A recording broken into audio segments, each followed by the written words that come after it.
오늘 저는 여러분과 함께 성령의 부흥, 하나님의 늦은 비 쉐키나 영광이라는 제목으로 예레미야서 5장 24절을 본문으로 설교하도록 하겠습니다. 제가 본문을 읽도록 하겠습니다. 우리에게 이른 비와 늦은 비를 때를 따라 주시며 우리를 위하여 추수기한을 정하시는 우리 하나님 여호와를 경외하자. 자, 오늘 저는 이제 4번에 걸쳐서 성령의 부흥에 대한 문제를 다뤄보도록 하겠습니다. 오늘은 특별히 하나님의 늦은 비 쉐키나 영광, 이렇게 제목이 되겠습니다. 제가 이 주제로 설교하려는 것은 하나님이 그 사도행전에 기록된 그 초대교회 때 쉐키나 영광을 여러분 다 우리 성경에서 여러분들이 읽어보셨잖아요. 과연 오늘날에도 그러한 역사가 일어날 수 있을까? 일어나지 않았다면 그거는 그냥 성경에 기록된, 성경에 갇힌 화석화된 신이죠. 이거 굉장히 중요한 얘기입니다. 근데 성경에 기록된 이러한 쉐키나 영광, 뭐 구약 성경에도 나오고 신약 성경에도 나오지만 놀라운 기적의 역사들이 많이 나타나잖아요. 그것이 오늘날 역사 속에서, 우리가 살고 있는 역사 속에서도 일어난다면 그분은 분명히 살아계신 하나님, 살아계신 하나님이라는 것을 우리가 증명하는 것이죠. 그래서 오늘 이 주제로 여러분들과 함께 이제 앞으로 4번에 걸쳐서 정말 하나님이 과연 성경 안에만 갇혀져 있지 않고 정말 역사 속에서 성경처럼 하나님의 쉐키나 영광을 드러내시는가? 이것은 오늘 우리의 신앙의 변혁을 요구하는 거예요. 오늘날 많은 기독교인들이 성경에 기록된 하나님을 믿지만 우리의 삶 속에서 역사하시는, 성경에 기록된 하나님이 오늘날도 살아 역사하시는 것을 입으로는 고백하지만 실제로 부인하는 기독교인들이 대다수예요. 이게 무슨 얘기인지 알겠죠? 자, 그래서 제가 2000년 역사 속에 있었던 이러한 쉐키나 영광의 이러한 성령의 부흥에 대하여 우리가 한번 깊이 좀 생각해 보고자 합니다. 자, 성령의 부흥이라는 게 뭘까요? 성령의 부흥은 인류 역사에 하나님이 직접 개입하셔서 쉐키나 영광 가운데 두려운 거룩함과 불가항력적 권능으로 임하시는 걸 의미합니다. 불가항력적 권능이라는 건 인간이 그것을 거부할 수가 없어요. 그리고 두려운 거룩함이 그냥 우리에게 임하는 겁니다. 자, 그렇게 그런 역사가 일어날 때 어떻게 될까요? 하나님의 직접적 현현, 그렇죠? 하나님의 직접적 현현에 인간이 압도당해 버려요.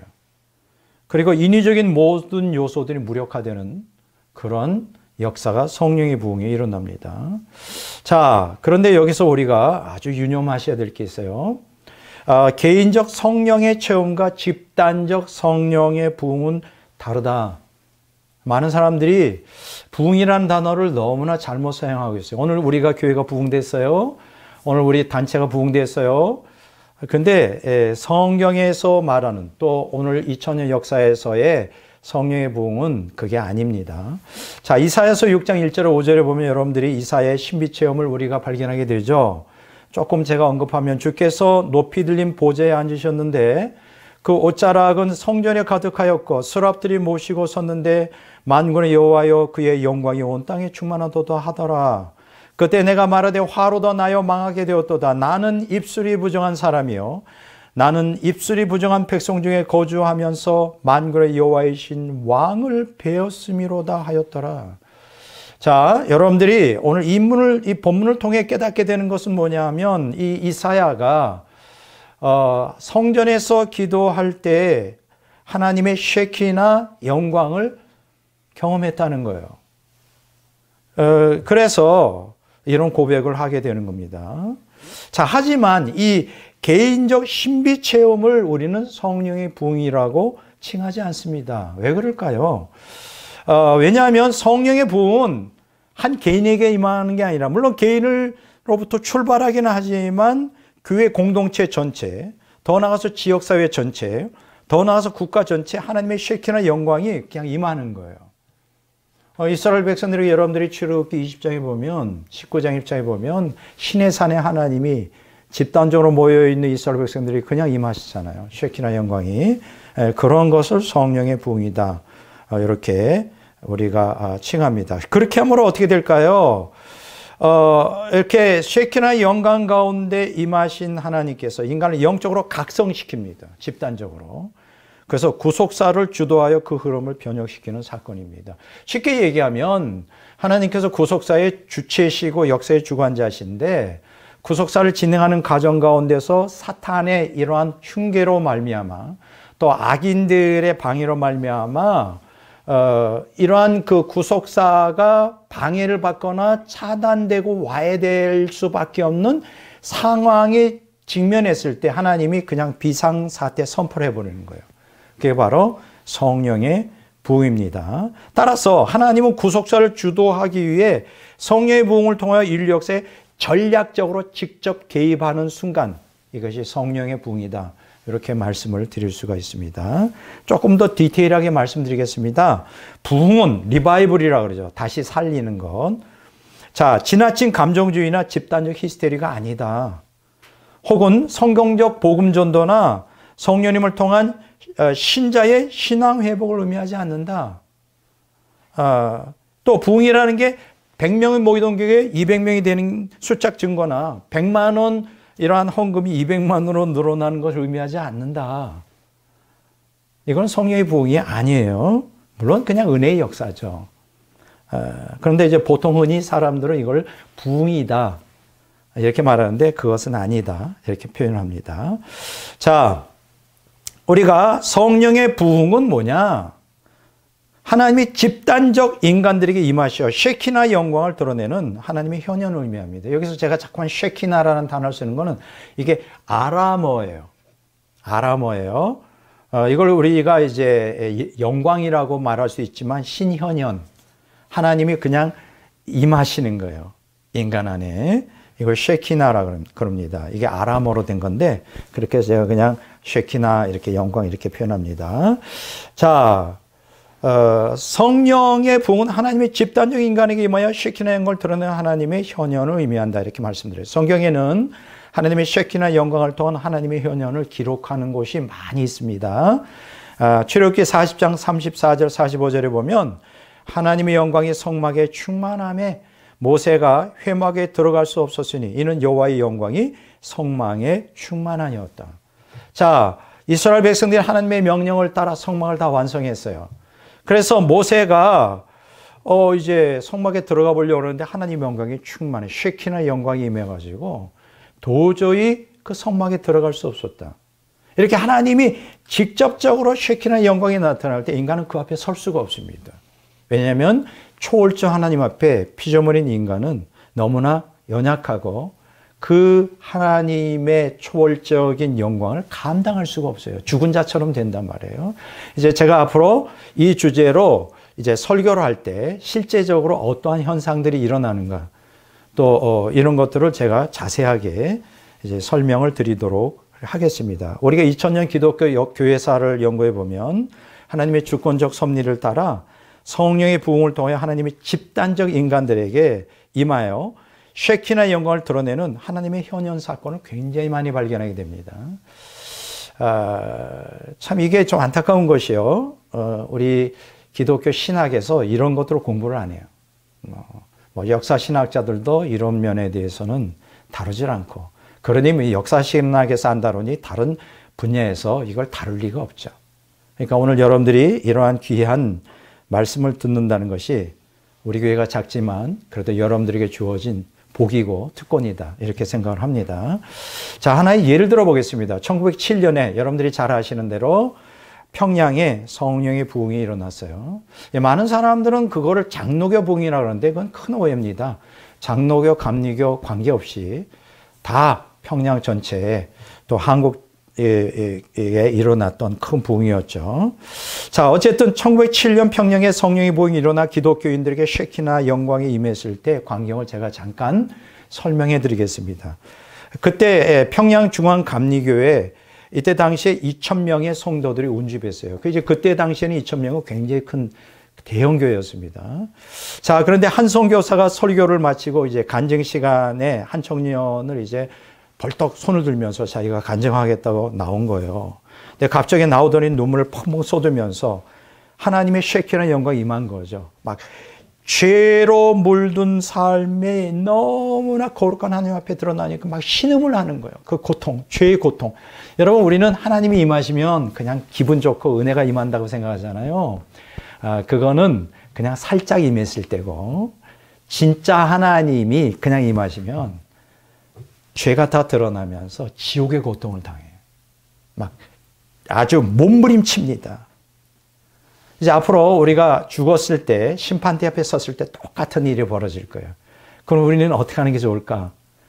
지금 이때 살살 은혜가 임할 때 회개하는 게 좋겠죠.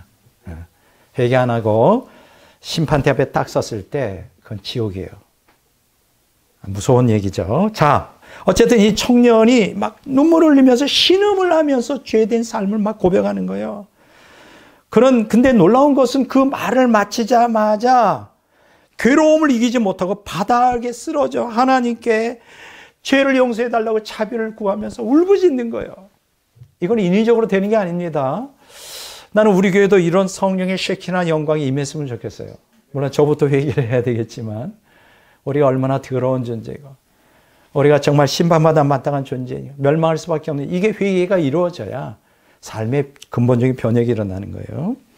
이게 꼬꾸라져서 막 뒹구는 거예요. 너무 괴로워서. 그들은 하나님의 심판대. 그런데 여러분 보세요. 바로 그 순간에 교회 안에 있던 모든 사람들이 마치 벼락을 맞은 것처럼 벼락을 맞은 것 바닥에 다 꼬꾸라졌습니다.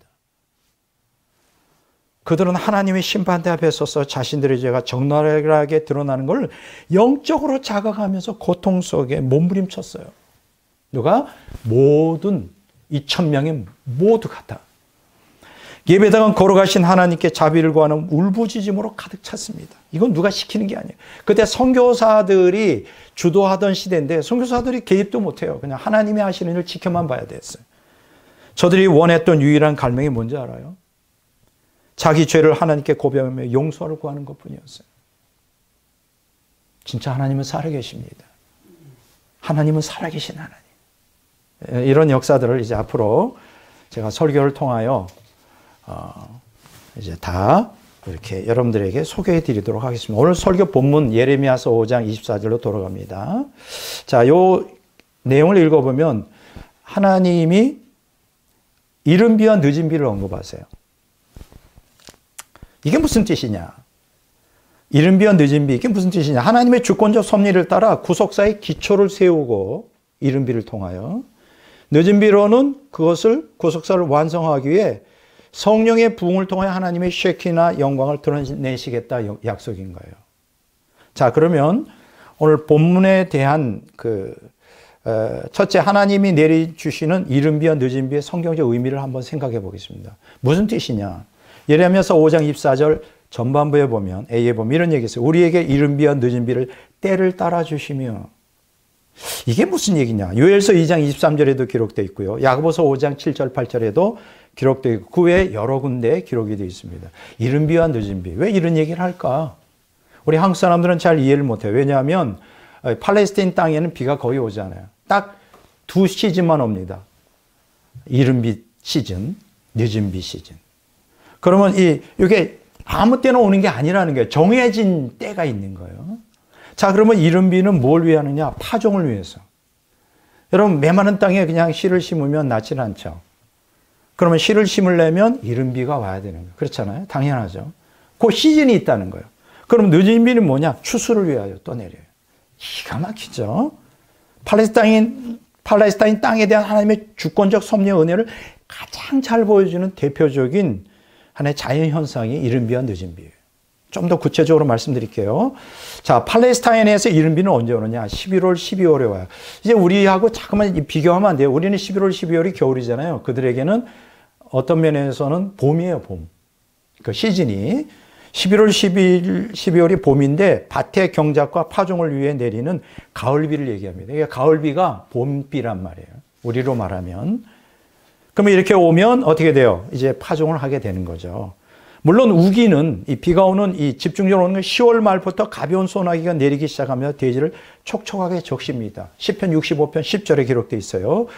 그러고서는 가을철에 간간히 2, 3일씩 폭우가 지속적으로 쏟아져요. 신기하죠? 2, 3일씩. 자, 폭우가 끝나도 겨울철 내내 간간히 소낙비가 지속적으로 내립니다. 이것이 이른비의 내용이에요. 그렇게 되면 이제 씨앗이 심겨지고 그 다음에 점점 자라겠죠. 참 묘한 거예요. 자, 그런데 이제 늦은 비는 뭐냐? 이제 추수를 위해서 우리로 말하면 이제 가을철에 뭐 내리는 비다 이렇게 말할 수 있는데 거기는 봄철이죠. 3, 4월에 곡물의 결실과 추수를 위해 내리는 봄비를 가리킵니다. 자, 이때에도 폭우가 이른비 때와 똑같이 내립니다. 신명기 11장 14절에 보면 나와요. 자, 그래서 이 이른비와 늦은비를 히브리어로 뭐라 그러냐? 괘셴이라고 그래요. 괘셴.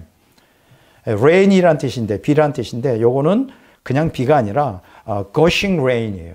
막 이게 뭐냐? 세차게 쏟아지는 폭우다. 그 중동에도 그런 게 있어요. 이른비와 늦은비에 괘셴, 막 세차게 쏟아지는 폭우, gushing rain이라는 의미를 갖고 있습니다. 이게 이제 성경적 의미의 이른비와 늦은비에 대한 해석이고, 두 번째는 하나님 내려주신 이른비와 늦은비의 신학적 해석을 좀 보겠습니다. 이게 무슨 뜻이냐? 예레미야서 5장 24절 B번에 보면 우리를 위하여 추수기한을 정하시는 우리 하나님 여호와를 경외하자. 아까 제가 뭐라 그랬어요? 이른비와 늦은비는 아무 때나 오는 게 아니라 그러죠. 정해진 때가 있고, 그리고 궁극적으로 이른비와 늦은비는 추수기한을 위하여. 추수. 여기서 우리가 추수는 뭘까? 영혼의 구원이죠. 그러니까 여기서 깨닫게 되는 건 뭐냐? 이러한 비를 내려주시는 거는 씨앗을 심어 성숙을 시키고 결국은 목적이 뭐다? 추수를 위하여. 성령의 분을 우리에게 주시는 건 뭐냐? 세계 선교를 위하여. 영혼 구원을 위하여 주시는 거구나. 이걸 우리가 깨닫게 되는 것입니다. 자, 가나안의 두 가지 우기는 교회 시대에 그대로 적용돼요. 자, 사도행전에 보면 이른비에 대한 예표가 나옵니다. 이른비가 언제 왔을까요? 기독교가 설립되는, 예수님의 속죄 사역이 완성됐다고 설립되는 거 하죠. 성령이 오셔야죠. 그래서 우리는 오순절날 사도행전 2장 1절부터 보면 1절부터 42절, 4장 4절과 31절에 보면 이 기독교가 세워지고 영혼 구원이 이제 1세기부터 오순절의 성령 강림과 성령의 부흥이 사도행전에 기록이 되어 있죠. 그게 이른비예요. 그래서 기독교를 이 땅에 세우고 또 영혼 구원을 시작하는 결정적인 역할을 이른비가 했다. 요때를 이른비다. 이렇게 성령의 부흥을 그렇게 얘기합니다. 그리고 늦은비는 언제일까? 굉장히 중요한 얘기인데 이제 앞으로 늦은비에 대한 얘기를 이제 앞으로 계속 하겠습니다. 늦은비로 예표되는 추수를 위한 그러한 성령의 부흥이 언제 일어났을까요? 18세기부터 19세기 거쳐 20세기 초반까지 지속적으로 내립니다. 그렇게 특히 20세기 초반에 일어났던 성령의 부흥은 전 세계적인 거예요. 그러니까 다시 말하면 18세기와 19세기는 영국과 미국을 중심으로 집중적으로 임하였고 20세기 초반까지는 전 세계적인, 그것도 나중에 여러분들에게 설명을 해드리도록 하겠습니다. 자, 그러면 여기서 중요한 얘기를 하겠습니다. 그러면 왜 늦은비로 지칭되는 18세기, 19세기, 20세기 초반의 성령의 부흥은 어떠한 목적을 갖고 임했을까? 두 가지 목적입니다. 잘 들으세요.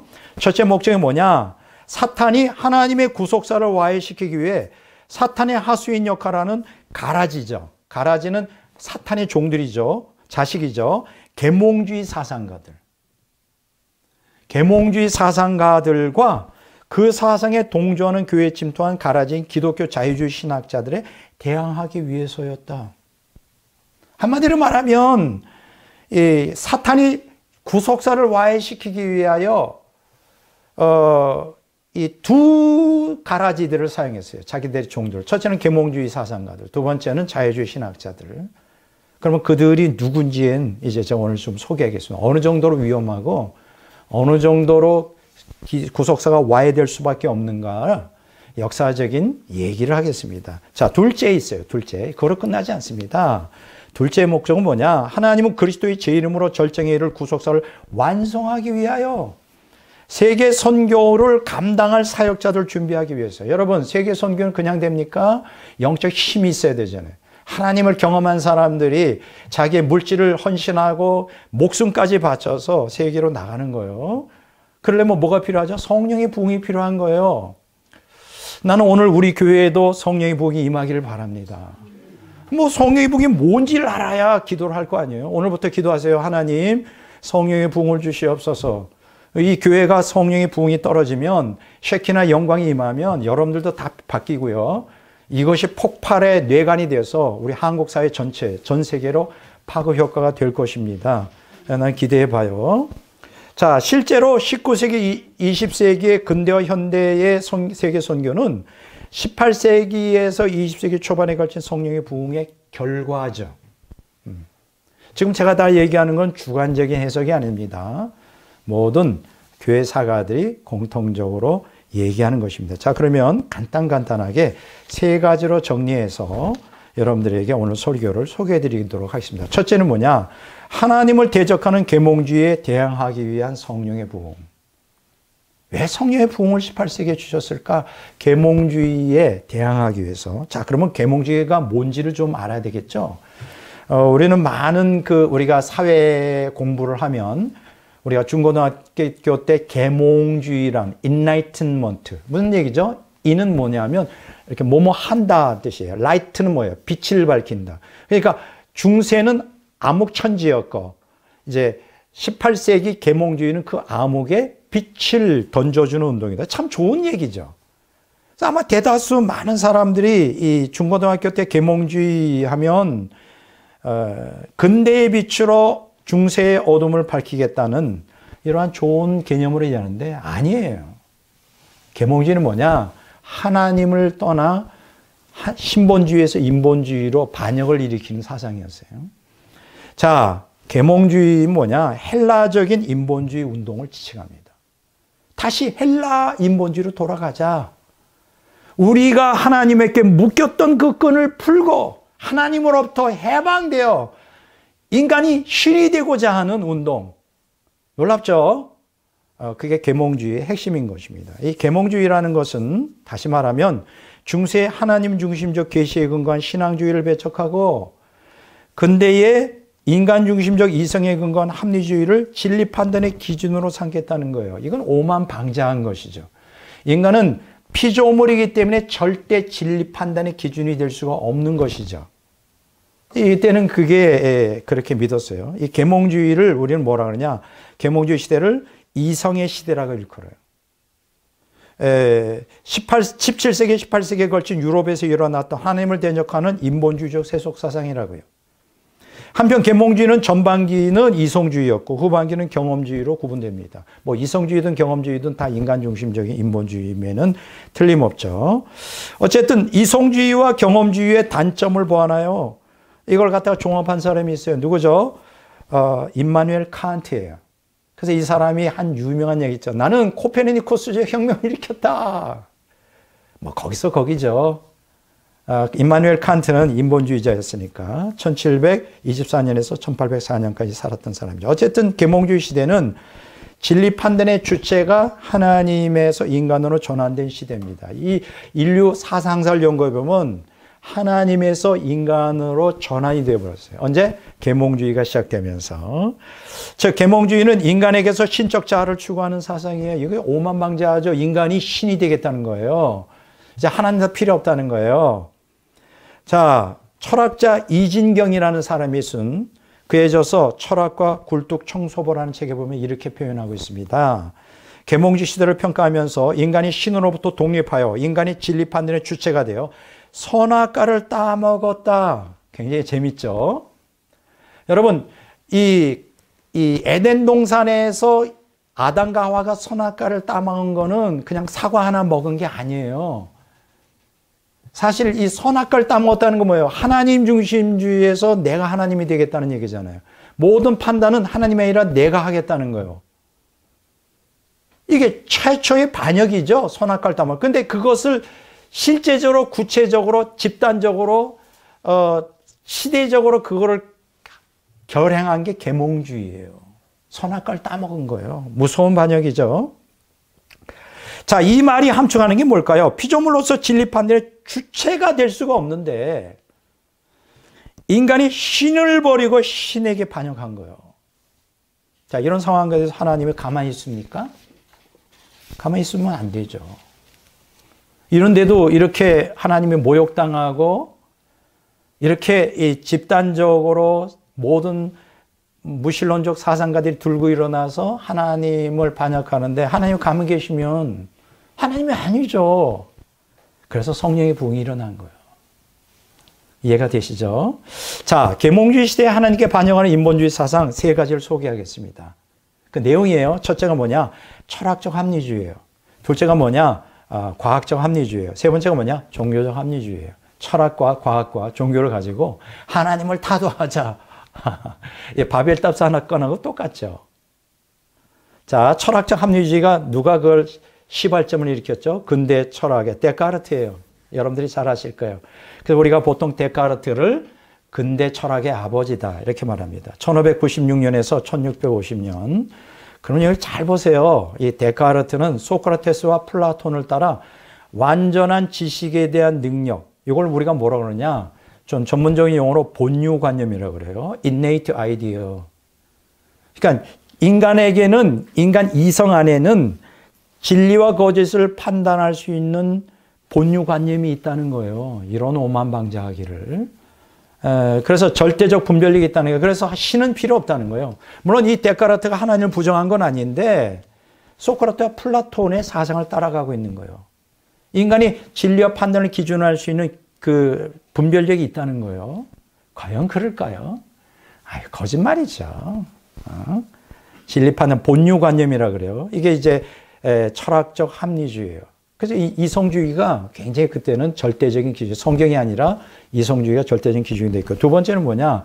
이런 철학적 합리주의를 막 뒷받침해주는, 막 격려해주는 그 굉장히 중요한 그 흐름이 있었어요. 그게 과학적 합리주의예요. 근대 과학이 막 발달하기 시작했거든요. 그 대표적인 사람이 누굽니까? 갈릴레이죠. 갈릴레오. 1564년에 1642년. 그 유명한 말이 있어요. 종교집안을 하는데 그때는 천동설이었거든요. 갈릴레이는 지동설을 주장했어요. 지구가 태양을 중심으로 돌아간다. 그랬더니 이제 막 종교집안에 너 죽이겠다 그러니까 부인했어요. 살려고. 그러면 나오면서 한 유명한 말이 있죠. 그럼에도 불구하고 지금도 지구는 돌아가고 있다.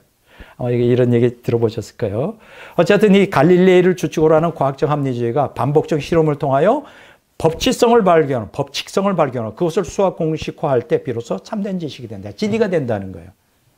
이런 것들이 그때 근대 과학에 막 팽배하게 드러난 것이죠. 자, 세 번째. 자, 이런 흐름과 더불어 종교적 합리주의가 그때 판을 치기 시작했습니다. 그때 당시에 종교적 합리주의의 대표가 뭐냐? 이신론이죠. 여기서 이신론이 뭐예요? 이성으로 신을 판단해 보겠다는 거예요. 이성적 하나님. 자, 이 이신론은 뭐가 결합된 거냐? 헬라적 신관과 기독교적 신관을 혼합한 거예요. 결합한 거로. 그래서 인간의 이성에 근거하여 하나님을 관념적 신개념인 조물주로 전락시킵니다. 이들이 신을 부인한 건 아니에요. 그냥 조물주예요. 조물주는 어떻습니까? 들어보면 나하고 아무 관계가 없지. 여러분, 창조주와 조물주 결국은 같은 거예요. 조물주가 뭐예요? 온 우주 만물을 갖다가 만든 분이 조물주예요. 창조주는 무에서 유를 만든. 근데 이렇게 얼뜻 보면 창조주와 조물주라는 개념이 비슷한 것 같은데 전혀 다르죠. 조물주는 화석화된 신이에요. 그냥 철학자들이나 과학자들이 자기 이론을 변증하기 위해 신을 설정하지 않으면 설명이 안 되니까. 왜냐하면 피조물인데. 그래서 조물주께서. 근데 조물주께서 하면다고 이들이 신을 믿는 게 아니라 그냥 그 철학적 관념이에요. 왜냐하면 신을 언급하지 않으면 모든 만물의 해석이 불가능하거든요. 인격적으로 인정하잖아요. 이게 바로 이 신론이에요. 조물주 개념. 화석화된 신간이죠. 결국 이 조물주 개념은 뭐예요? 이 신론은 결국 무신론으로 귀착되는 거예요. 이해가 되죠? 자, 이렇게 세 가지 인본주의 사상, 철학적 합리주의, 또 과학적 합리주의, 종교적 합리주의가 이렇게 계몽주의 시대에 주도하고 있었어요. 자, 그렇게 되면 어떻게 되죠? 결국 하나님을 완전히 버리고 반역하고 이제 인간 중심적인 사상이 되는 거예요. 자, 이럴 때 하나님 가만히 있으면 하나님이 알죠. 자, 이처럼 하나님을 철저히 거부하는 영적 암흑교의 하나님은 주권적 섭리 가운데 강림하여 쉐키나의 영광을 드러내주셨습니다. 할렐루야. 저는 그래서 하나님 믿어요. 우리 하나님 멋있는 분이세요. 역사의 주관자시라고. 자, 계몽주의 시대에 기독교 애들이 평범한 신앙생활로는 마귀가 하나님의 구속사를 와해시키려고 헬라적 세속 사상을 통하여 총공격을 하고 있는 거죠. 총공격. 이런 절체절명의 위기 상황 속에서 저들이 저항하여 승리할 수 없었어요. 그때 그래도 진실한 기독교인이 있었어요. 성경은 하나님 말씀을. 그런데 이 성경이 근본적으로 공격을 당하고 있었어요. 뭐 때문에? 철학적 합리주의, 과학적 합리주의, 종교적 합리주의에 바보 취급을 당하고 있었어요. 이런 가운데에서 복음주의적이고 주님 중심적인 신앙생활하는 사람들이 자기 하나 신앙도 거기에 저항하여 변증할 힘이 없는 거예요. 그렇죠. 당연하죠. 그래서 하나님이 어떻게 하셨느냐? 비상사태 선포를 하신 거예요. 이게 뭐냐? 성령의 부흥이에요. 와. 제가 어릴 때 부모를 따라 영화관에 갔죠. 여러분도 그런 경험이 있을지도 모르겠어요. 그때는 그런 게 있었어요. 애국가 제창이 나면 서서 이렇게 애국가를 불렀고 꼭 그러더라고. 서부 활곡에서. 처음에는 막 악당들이 막 이겨. 막 줘요. 중간쯤 되다가 건맨, 황야의 7인 쫙 나와서 악당들을 해요. 그러면 그때는 어떻게 했는지 알아요? 다 일어나서 박수를 쳤어. 지금 그러면 창피하지? 박수를 쳤어. 바로 우리는 박수를 쳐야 되는 거예요. 그게 뭐냐? 성령의 부흥이에요. 와, 하나님은 살아계시구나. 여러분 확신하십시오. 하나님이 지금 침묵을 지키는 게 아니에요. 인류 역사에 보면 이제 그것도 이제 언젠가는 제가 이제 또 설교로 풀어내겠지만 이제 어쨌든 지금 성령의 부흥에 집중해 보겠습니다. 첫째는 뭐다? 계몽주의에 대항하기 위하여 성령의 부흥을 언제 주셨다? 18세기에 주셨다. 두 번째, 19세기는 뭘 주셨느냐? 성령의 부흥을 주셨다 그랬죠? 두 번째 뭐냐? 하나님을 대적하는 자유주의 신학에 대항하기 위해 성령의 부흥을 주십니다. 이 자유주의가요 뭐냐면 쉽게 얘기하면 교회의 계몽주의자들은 사탄의 1차적인 이 마귀 자식들이고요. 교회 안에 뿌락지가 있는 거죠. 뭐냐요? 이 가라지죠. 겉으로는 기독교 신자인 척해요. 막 예배도 드리고 또 기독교인이라고 하는데 계몽주의 사상을 교회로 끌어들이는 거예요. 그리고 성경을 갖다가 다 난도질했어. 어디에 맞춰? 계몽주의 사상에 맞춰. 이게 자유주의 신학이에요. 아마 여러분들을 자유주의 신학이 뭔지를 들어보면 깜짝 놀랄 겁니다. 제가 소개해 드릴게요. 19세기 현대 자유주의 신학의 아버지는 누구냐? 슐라이어 마허라 그래요. 슐라이어 마허 기억하세요. 자유주의 신학의 아버지는 누구라고요? 슐라이어 마허. 1768년에서 1834년까지 살았는데 이분이 누구냐? 범죄 신론자예요. 이게 무슨 얘기냐? 범죄 신론자. 하나님의 초월신을 믿어요. 그런데 그 하나님은 영혼은 초월적인데 몸은 이 자연계에 있다 그래요. 그게 범신론이죠. 그래서 범죄 신론이라 그래요. 뭐 자세한 내용은 여기서 안 하겠지만 슐라이어 마허가 바로 자유주의 신학의 아버지인데 18세기 그것은 이 사람은 누구한테 영향을 받았느냐? 계몽주의 18세기 계몽주의 사상가 대표적인 사람이 둘이 있어요. 임마누엘 칸트하고 헤겔이에요. 칸트는 1724년, 1804년까지 살았는데 불가지론자예요. 그러니까 신자가 아니죠. 교회도 안 나갔고 하나님을 믿지 않아요. 신이 있는지 없는지 모르면 결국 무신론자죠. 자, 헤겔이 1770년에서 1831년까지 범신론자예요. 자연을 신으로 믿는 자예요. 자, 18세기 계몽주의 사상계의 대표가 누구다? 칸트와 헤겔이다. 이 슐라이어 마허는 자유주의 신학의 현대 자유주의 신학인데 누구한테 영향받았다? 칸트와 헤겔의 영향을 받았다. 이렇게 정리돼요. 그럼 이 세 사람, 슐라이어 마허, 칸트, 헤겔이 공통점이 뭔지 알아요? 종교를 신적 차원에서 인간의 차원으로, 신학에서 인간학으로 변질시켜 저 세상성에서 이 세상성으로 전환시킨 장본인들이에요. 제가 이렇게 설교하는 거, 설교를 통해 이렇게 풀어내는 것만큼 아무도 쉽게 설명하지 않습니다. 그렇죠? 이 복잡한 얘기 어려워요? 어렵지 않습니다. 자, 따라서 기독교는 이 세상에 국한하여 인간을 위해 존재하는 인간의 종교, 곧 인간 중심적 땅의 종교라는 새로운 차원의 종교로 재탄생했어요. 땅의 종교가 됐어요. 뭐 천국이니 지옥이니 심판이니 없어. 이 땅에서 그냥 종교는 인간을 위하여, 인간의 행복을 위하여, 인간의 평안을 위해서 존재하는 것뿐이야. 이렇게 돼버렸단 말이에요. 이 세상성, 인간의 종교. 자, 학자들은 이것을 뭐라고 말하냐? 종교의 분수령이다. 그러니까 계몽주의 시대 이전에는 신중심이었어요. 그런데 이제는 계몽주의 이후 인간 중심의 종교가 되었다. 종교의 분수령이다. 혹은 종교에 세속하다. 이렇게 읽었습니다.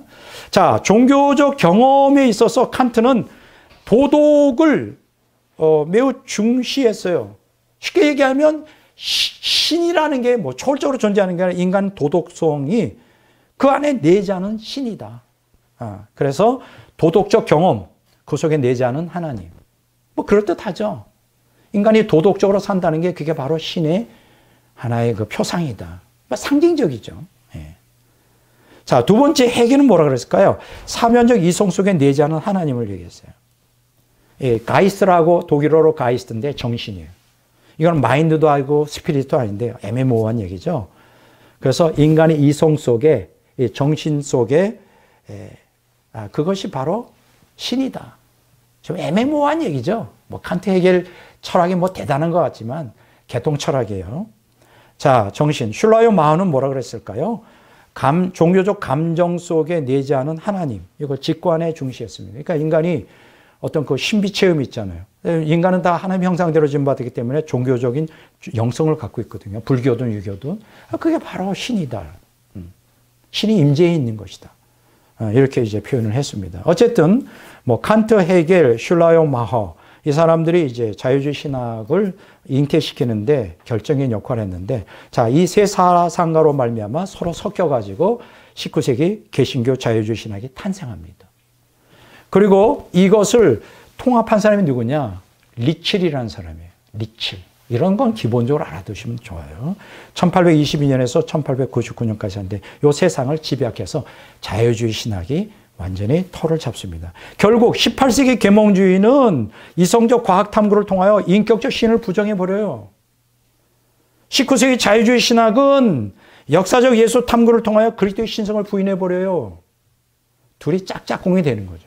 18세기 계몽주의는 신을 부정하고 19세기 자유주의 신학은 예수 그리스도의 신성을 부인해요. 이렇게 어려운 상황 가운데 처했을 때 어떻게 하나님 가만 계시면 되겠어요? 아니죠. 하나님이 비상사태 선포를 하십니다. 그게 바로 성령의 부흥이에요. 자, 자유주의 신학은 좀 더 구체적으로 말할게요. 역사적 예수 탐구를 통하여 예수님의 신성을 보여야 돼. 그 내용이 뭐냐? 자유주의 신학은 두 가지를 구분합니다. 역사적 예수와 신앙의 그리스도. 이렇게 구분해요. 저들은 역사적 예수는 자연인으로서 진짜 예수다. 그런데 신앙의 그리스도는 예수를 추종하고 숭배하던 광신자들에 의해 조작된 가짜 예수라는 거예요. 그래서 우리는 진짜 예수를 찾아야 된다. 이렇게 표현하는 것입니다. 그런데 우리가 정통신학은 어떻게 가르치죠? 역사적 예수가 아니라 역사의 예수. 역사에 존재했던 예수님이지만 그분은 사람이 되신 하나님. 이걸 갖다 우리가 정통신학에서는 그렇게 해석하는데, 자유주의 신학은 역사적 예수를 우리와 동일한 인간이다. 이렇게 이제 표현하는 거죠. 따라서 자유주의 신학자들은 성육신 교리와 삼일전원을 받아들이지 않습니다. 더 나아가서 역사적 예수가 참 하나님의 참 인간이라는 기독론을 배척할 뿐 아니라 예수님의 동정녀, 탄생, 부활, 승천, 재림 이런 것을 다 문자적으로 믿지 않아요. 그럼 도대체 뭘 믿는다는지 모르겠네. 그러니까 완전히 근본적으로 기독교를 갖다가 성경을 부인하면서 기독교를 완전히 깨부시는 거죠. 이게 사탄의 역사 아니면 어떻게 됩니까?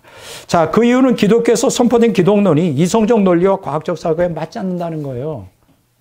이성적 논리, 아까 얘기했죠? 철학적 합리주의, 과학적 사고, 과학적 합리주의. 그럼 우리가 뭘 받아들였냐? 종교적 합리주의는 이신론을 따라가야 된다는 거예요. 다 성경적 진리를 부인하고. 이것이 이제 자유주의 신학자들인데, 자, 이렇게 합리적 이성과 근대의 과학을 토대로 하여 일반 윤리의 도덕주의를 내세우면서 성경의 진리를 공격하는 자유주의 신학에 복음주의 신학은 어땠을까요? 너무나 무력했어요. 너무나 무력했어. 그냥 이 복음주의 신학은 뭐냐? 그냥 성경을 믿자는 거예요.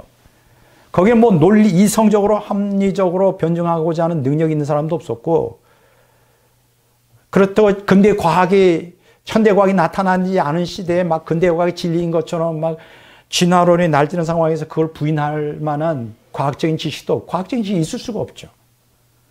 그러니까 어떻게 해요? 성경 복음주의 신학은 성경에 대한 굳건한 믿음만을 정통적 신앙으로 사수하기가 너무 버거웠던 거예요. 그때 이런 위기 상황에서 어떻게 했을까? 하나님이 나타나셨죠. 성령의 부흥. 계몽주의에 동조하는 자유주의 신학에 대항하기 위해 하나님이 총공격을 하신 거예요. 그게 바로 19세기에 나타났던 성령의 부흥이었어요. 자, 이해가 되시죠? 어렵습니까, 설교가?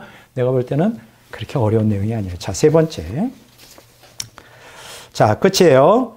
세 번째가 뭐냐? 이제 세계 선교를 감당할 기독교인의 영적 각성을 위한 성령의 부흥. 이제 계몽주의를 막 대항해 싸웠고 18세기. 19세기에는 자유주의 신학에 대항해 성령의 부흥이 일어났고 그 목적이 뭐예요? 세계 선교를 해야죠. 왜냐하면 종말이 때가 다가오고 있기 때문에. 그래서 세계 선교를 감당하려면 어떻게 돼요? 기독교인 지도자들을 각성시켜야죠. 그냥 보통 신앙만 가지고 안 되는 게 성령이 쉐키나 영광으로 임해야만 되는 거예요. 그래서 성령의 부흥이 20세기 초반에 엄청 전 세계적으로 일어납니다.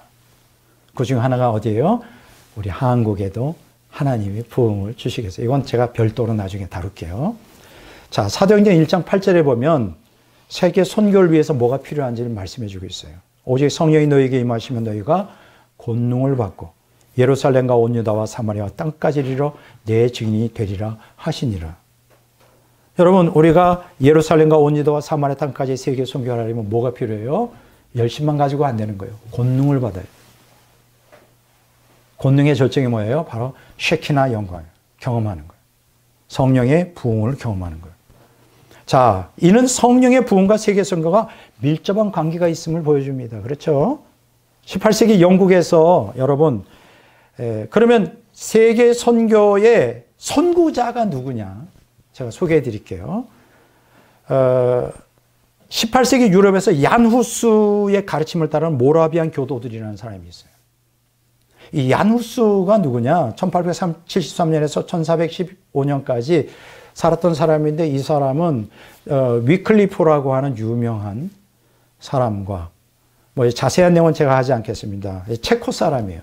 이 사람이 종교개혁의 체코의 로마 카톨릭에 대항하여 개신교 개혁교도의 그 기치를 올렸던 성경 중심의 진정한 신앙자였는데 이 사람이 얀 후스가 나중에 어떻게 돼요?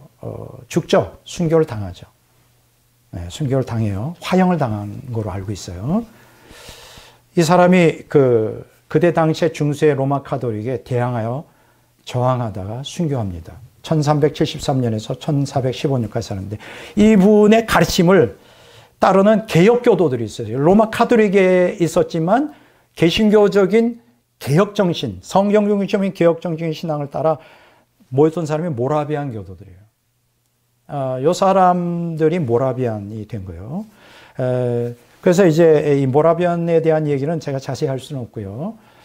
진젠도르프 백작이라는 사람이 있습니다. 독일에. 그러니까 그때 당시에 백작, 후작 이런 것들은 왕의 형제들이 이제 그렇게 되면 뭐 자기 개인의 성도 있고요. 땅도 많고 봉토도 많고 그때 거의 왕에 속하는 거죠. 근데 이분이 되게 신앙이 좋았어요. 진젠도르프 백작이. 그래서 한 거대한 그 마을, 타운을 형성해서 이렇게 야누스를 따르던 모라비안 교도들이 이제 박해를 당하니까 다 진젠도르프, 독일에 있는 진젠도르프에 모인 거예요. 그래서 하나의 공동체가 된 겁니다. 그걸 우리가 뭐라 그러냐? 모라비안 공동체다. 이렇게 말합니다. 이 사람들이 놀라운 경험을 합니다. 1727년 8월 13일 모라비안 오순절이라고 묘사되는 강력한 성령의 부흥을 경험해요. 이건 모라비안 펜테코스트라고 그래요. 하나님의 쉐키나 영광을 경험하게 됩니다. 1727년 8월 13일 그들의 영적 지도자 진젠도르프가 예배를 집도하고 있었어요. 진젠도르프 1700년에서 1760년까지 살았죠. 그런데 이제 설교를 끝내고 성찬식을 다 거행하는데 성령님이 쉐키나 영광이 오순절날 마가다락방에 임하듯이 그냥 임해버린 거예요. 와, 브라보. 그냥 임했어요. 하나님의 쉐키나 영광이. 그때의 경험을 모라비안 역사가 다음과 같이 묘사하고 있습니다. 성령께서 우리에게 임하시니 이때 표적과 기사가 우리 가운데 일어났다. 그때부터 거의 하루도 빠짐없이 우리 가운데 행하시는 하나님의 전능한 역사를 보았다. 은혜의 압도적인 홍수가 우리를 하나님 사랑의 대양으로 휩쓸어 갔다. 하나님의 사랑이 거대한 대양처럼 밀려와서 압도당한 거예요. 뭐 오늘 설교에 제가 내용에는 안 기록되니 그 후로 100년 동안 모라비안 교도는 24시간 기도를 합니다. 대단하죠? 대단합니다. 자, 이러한 성령의 쉐키나 부흥, 쉐키나 영광을 경험한 모라비안 교도들은 어떻게 했을까요? 개신교 세계 선교의 선구자가 되어 캐리비안, 북남미, 아프리카, 아시아로 선교사가 물밀듯이 쏟아져 나갑니다. 놀랍죠? 그래서 이 모라비안 오순절은 우리가 뭐라고 평가하느냐? 개신교 세계 선교의 선구자다. 이게 하나의 뇌관 역할을 한 거예요. 이때부터 폭발하기 시작합니다. 자, 그 다음에 이제 18세기, 19세기, 아까 제가 뭐라 그랬죠? 영국과 미국의 여러 사람들을 하나님이 들어서 성령의 부흥에 주도적으로 인도하도록 하고, 20세기 초반에는 이제 전 세계적인 부흥이 일어나면서 세계 선교가 막 쏟아져 내려오는 것이죠. 자, 하나님이 18세기에서 20세기 초에 미국과 영국에 집중적으로 성령의 부흥을 부어주신 이유가 뭘까요? 미국과 영국이 세계 선교를 주도할 수 있도록 영적 역량을 고양시키기 위해서요. 여러분, 이때 당시가 영국과 미국의 패권 국가였다는 거 아시죠? 막 쏟아 부어주신 거예요. 이야, 놀랍습니다. 오늘날 미국이 미국된 거는 저들이 잘나서가 아니에요. 성령의 부흥에 18세기, 19세기에 막 쏟아 부어주셨어요. 근데 감사하게도 우리나라에도 성령의 부흥이 임했어요. 다시 한번 올 수 있다면 얼마나 좋을까. 여러분, 오늘부터 여러분들이 성령의 부흥이 이 땅에 임하도록 기도해 주시기 바랍니다. 자, 미국 개신교회들은 이때 영적으로 각성되어 있었어요. 그래서 이교도들과 이 야만족들에 대한 영혼의 구원에 깊은 관심을 갖고 있었습니다. 그래요, 사람이. 하나님 만나면요, 내가 어떻게 주를 위하여 헌신할까, 이걸 생각한단 말이에요. 사실 미국은 19세기에 제2차 대각성 운동, 이제 우리가 다음에 얘기하기는 찰스 피니를 중심으로 한 제2차 대각성 운동의 영향으로 이 미국 사람들은 어떤 의식이 바뀌기 시작했냐, 자선국가라는 의식이 딱 잡혔어요. 자선국가다. 거의 모든 국민들이 뭐에 열정을 모았어요? 구제와 선교에 열정을 모았습니다. 미국 전체가. 대단하지 않아요? 많은 미국인들은 자신들이 하나님으로부터 특별한 복을 받았다고 믿었으며 그 복을 나누는 것이 도덕적 의무라고 생각했어요. 이야, 놀랍습니다. 이 모든 활동은 단순한 자선 차원을 넘어 미국이 전 세계의 도덕적 지도자로서의 역할을 수행해야 한다는 사명감을 내포하고 있었어요.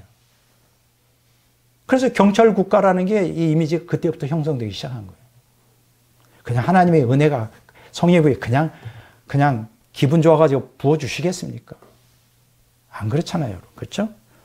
이러한 경향은 당시 미국 사회의 문화와 종교에 전반적으로 강력한 영향을 끼쳐 오늘날에도 미국의 자선활동과 세계 선교에 큰 흔적으로 남아 있습니다. 세계에서 최고로 자선활동을 많이 하는 오늘날도 미국입니다. 세계에서 가장 많은 선교사를 파송하고 있는 나라도 오늘날까지도 세계 선교라는 게 미국이에요. 놀랍지 않아요? 따라서 19세기 중반부터 20세기 중반까지 영국과 미국을 중심으로 개신교 선교사들이 전 세계 거의 모든 지역을 누비고 다녔습니다. 세계 거의 모든 지역. 그런 혜택 중에 하나가 대한민국에도, 한국에도 선교사들이 19세기 말부터 20세기 초에 많이 들어와서 그래서 오늘날 대한민국이 기독교 국가처럼 영향을 받았죠. 거의 모든 교단들이 이 사업에 참여했어요. 미국에. 이게 다 무엇 때문에 그렇게 된 거다? 성령의 부흥. 18세기, 19세기, 20세기의 성령의 부흥의 결과이다. 그래서 오늘 우리가 성령의 부흥을 갈망해야 됩니다. 그것이 우리나라가 사는 길이고 우리 민족이 살고 세계가 사는 길이에요. 자, 2024년 현재 세계 선교사가 얼마나 지금 많이 있을까요? 45만입니다.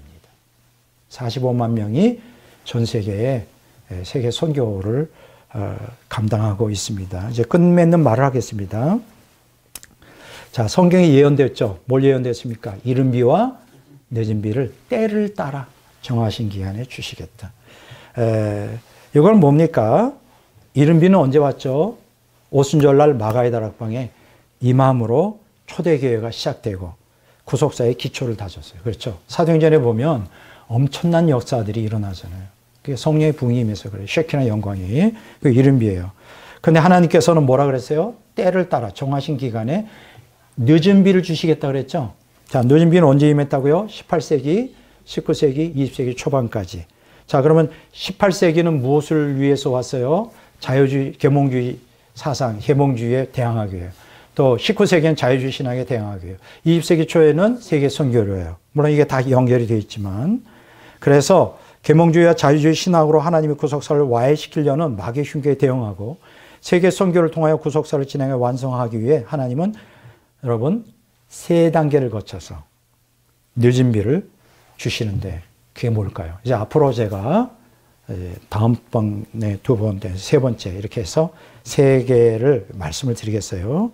하나님의 쉐키나 영광이 나타나는 성령의 부흥이 세 단계의 늦은 비로 나타났습니다. 자, 첫째 단계가 뭘까요? 하나님은 계몽주의에 대항하기 위해 18세기에 제1차 대각성을 일으키셨다. 제1차 대각성이라고 그래요. 제1차 대각성 운동이 아닙니다. 저는 제가 얘기하는 주관적인 얘기가 아니라 학자들이 다 얘기하는 거예요. 제1차 대각성을 일으켰는데 이때 하나님의 주역으로 사용한 사람이 누굴까요? 미국의 조나단 에드워즈. 1703년에서 1758년. 영국의 조지 휘필드. 1714년에서 1770년. 그 다음에 존 웨슬리. 1703년에서 1791년. 이 세 사람이었다는 걸 기억하시기 바랍니다. 제1차 각성. 제1차 대각성. 자, 두 번째, 두 번째 단계가 있는데요. 하나님은 자유주의 신학에 대항하기 위해 19세기에 제2차 대각성을 일으키셨다. 19세기에. 이때 하나님이 주역으로 사용하신 사람은 누굴까요? 미국의 찰스 피니. 1792년에서 1875년. 두 번째, 드와이트 무디. 1837년에서 1899년. 여러분 기억하셔야 돼요. 여기 보면 똑똑한 사람도 쓰고 학자도 쓰고 초등학교도 못 나온 사람도 썼어요. 중요한 건 뭐냐? 그럼 왜 하나님이 이 사람들을 쓰셨을까? 그건 나중에 제가 얘기할게요. 진리에 대한 열정과 주님에 대한 사랑이 하나님이 그들을 택하여 쓰신 거예요. 자, 이 제2차 대각성은 바로 찰스 피니와 드와이트 무디 1837년에서 1899년 이렇게 소개해드리죠. 제3차, 셋째 단계입니다. 하나님은 세계 선교를 위하여 20세기 초에 제3차 대각성을 일으키십니다. 이때 하나님이 주역으로 사용한 사람은 1904년에 웨일즈의 에반 로버츠라는 광부였어요. 광부. 10년간 기도했습니다. 하나님 부흥을 주십시오. 10년간 기도했어요. 하나님 부흥을 주십시오. 웨일즈의 부흥이 강타했습니다. 1878년에서 1951년까지 살았죠. 두 번째, 이게 중요한 게 있어요. 1907년에 한국의 평양에 성령의 부흥이 임했습니다. 그것은 어떤 의미를 갖고 있을까요? 그건 나중에 제가 설명을 하겠습니다. 오늘 저는 첫 시간에 오늘 성령의 부흥에 대한 첫째 주제로 하나님의 늦은 비 쉐키나 영광. 이 늦은 비는 뭐라 그랬죠? 18, 19, 20세기 초반에 임했던.